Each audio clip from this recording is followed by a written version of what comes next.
एक अंधेरी और तूफानी रात थी। राजेश एक स्थानीय रेस्टोरेंट में पिज्जा डिलीवरी बॉय के रूप में काम कर रहा था। उसे अपनी नौकरी से नफरत थी, लेकिन उसे अपना किराया चुकाने के लिए पैसे की जरूरत थी। घर जाने से पहले उसे एक आखिरी डिलीवरी करनी थी। उसने अपने फोन पर पता जांचा। यह शहर के बाहरी इलाके में एक पुरानी हवेली थी। वह पहले कभी वहां नहीं गया था, लेकिन उसे उम्मीद थी कि यह जल्दी और आसान डिलीवरी होगी। वह बिजली और गड़गड़ाहट से बचते हुए अपनी बाइक चलाकर हवेली की ओर चला गया। उसने अपनी बाइक गेट पर खड़ी की और दरवाजे तक चला गया।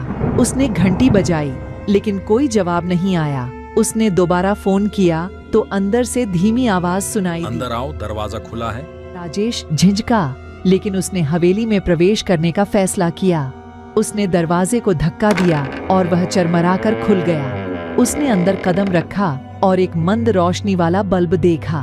वह आवाज की तलाश में गलियारे में चला गया। उसने एक निशान देखा जिस पर लिखा था लिविंग रूम, और उसने उसका पीछा किया। में दाखिल हुआ और एक बड़ी चिमनी देखी। चिमनी के सामने एक व्हील चेयर थी।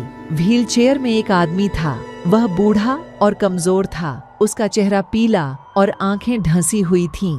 उसने काले कपड़े पहन रखा थे और हाथ में छड़ी पकड़ रखी थी। उसने राजेश की ओर देखा और मुस्कुराया। आह, तुम पिज्जा डिलीवरी बॉय हो। मैं आपका इंतजार कर रहा था। राजेश को अपनी रीढ़ की हड्डी में ठंडक महसूस हुई। वह जल्द से जल्द वहां से निकलना चाहता था।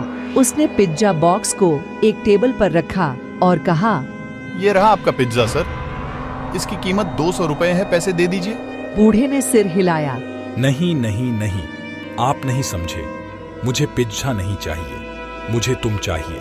राजेश को डर का एहसास हुआ।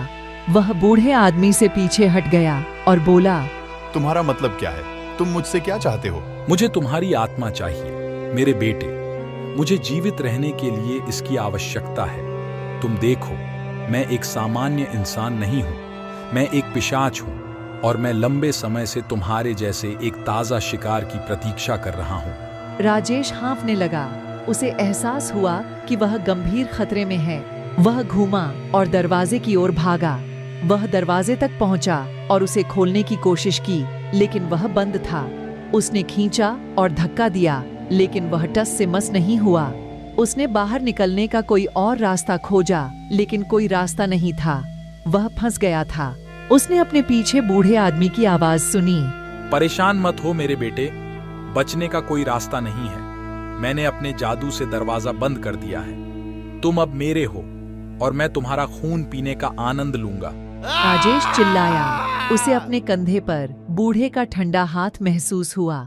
उसे अपनी गर्दन पर बूढ़े के तेज दांत महसूस हुए। उसे अपने शरीर में कमजोरी होना शुरू हो गया। उसने महसूस किया कि बूढ़े व्यक्ति ने उसका खून चूसना शुरू कर दिया है और उसका शरीर कांपने लगा। उसकी सांसें धीरे धीरे बंद हो गईं और फिर राजेश की दर्दनाक मौत हो गई।